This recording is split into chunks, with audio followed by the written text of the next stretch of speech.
और खेती में रासायनिक दवाओं और कीटनाशकों के इस्तेमाल से उत्पाद की गुणवत्ता पर बुरा असर पड़ा ही है। पर्यावरण खासकर मिट्टी की सेहत पर इसका बहुत बुरा असर पड़ रहा है। इससे तंग आकर बेमित्रा के एक किसान ने जैविक खेती की शुरुआत की है। उनकी इस पहल को सरकार की गोधन न्याय योजना का लाभ भी मिला है। देखिए इस खास रिपोर्ट में।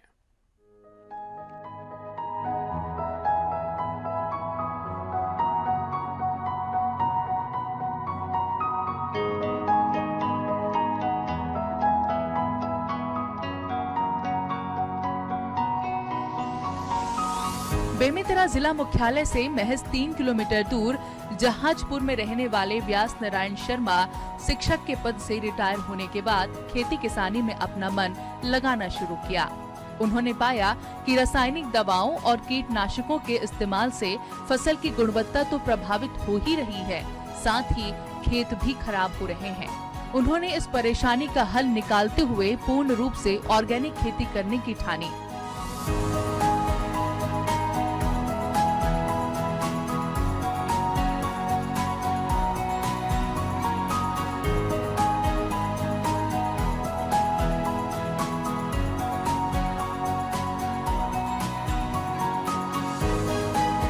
उनके इस संकल्प को पूरा करने में सहायक बने छत्तीसगढ़ के 4 चिन्हारी नरवा, गरवा, घुरवा, बारी।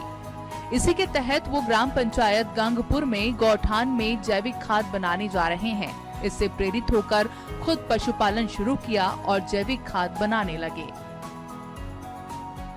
वैसे तो मैं जब से शिक्षक था तब से खेती कर रहा हूँ। इंटरेस्ट थी मेरे को बचपन से। गांव में भी जैसे था तब भी इंटरेस्ट लगता था। फिर उसके बाद यहाँ आने के बाद हम लोग खेती वगैरह दिए। उसके बाद देखा कि मैं खेत की परिस्थिति जो है उतनी अच्छे उत्पादन नहीं दे रही है, इसलिए हमने मिट्टी का परीक्षण करवाया। मिट्टी परीक्षण करने वालों ने जो जो कमियां बताई उसकी पूर्ति के लिए फिर हमने उपाय किया। फिर भी जब कंट्रोल नहीं हुआ तो उसके लिए हम पशुपालन प्रारंभ किए, क्योंकि उर्वरा केवल फर्टिलाइजर डालने से जमीन की उर्वरा शक्ति भी थोड़ी कम हो रही थी, फसल का उत्पादन प्रभावित हो रहा था। तो इसलिए हमने गाय और भैंस, हमारे पास अभी कम से कम 30-35 ठो गाय भैंस है, जिनका खाद हमको बराबर 25-40-30 हर साल निकल जाती है, जो हमारे लिए पर्याप्त है। जैविक की ओर बढ़े आप लोग? वो क्या है, हम सुनते थे इसमें कि जैविक खेती करो, जैविक खेती करो, तो टीवी में समाचार वगैरह में वैज्ञानिकों ने जो बताया उस आधार पे हम भी पिछले वर्ष दुबराज और जवा फूल को हमने लिया जैविक में। लेकिन जिस हिसाब से उत्पादन किए, जवा फूल में उत्पादन उतना अच्छा नहीं आता, इसलिए इस साल हमने उसको ब्रेक कर दिया। व्यास नारायण आज जैविक खेती करते हुए अच्छे किस्म का धान लगा रहे हैं। जावा फूल, दुबराज जैसे धान जैविक खेती से पैदा किए जाने के कारण पहले जैसे खुशबूदार हो गए हैं। साथ ही जैविक पद्धति के चलते उत्पादन भी बढ़ा है। उनकी सफलता को देखते हुए कुछ और किसान भी जैविक खेती को अपना रहे हैं।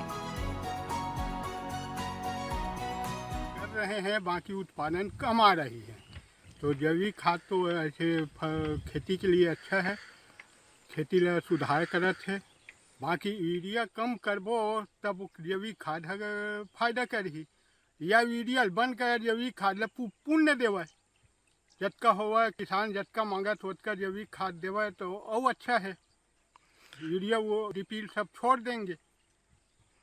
रासायनिक खाद से कतक नुकसान होती है? खेत बर्बाद होती है कैसे? नुकसान तो बहुत हो रहा है, काबर कि कीटाणु बहुत पैदा होवत है।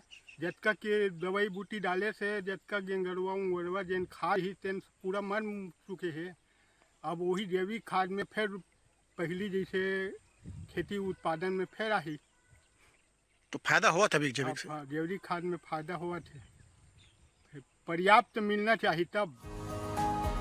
राज्य सरकार ने गोधन न्याय योजना के तहत जैविक खेती करने पर प्रोत्साहन राशि 1 एकड़ के हिसाब से 10,000 रुपए देने का निर्णय लिया है। इससे प्रभावित होकर बड़े पैमाने पर किसान इस ओर रुख कर रहे हैं।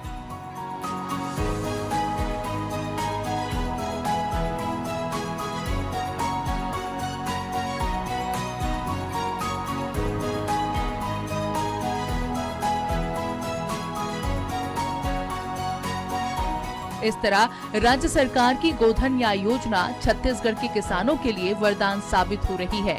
एक तरफ जहां इसके जरिए ग्रामीण अर्थव्यवस्था में सुधार हो रहा है, तो वहीं दूसरी ओर जैविक खेती को बढ़ावा भी मिल रहा है।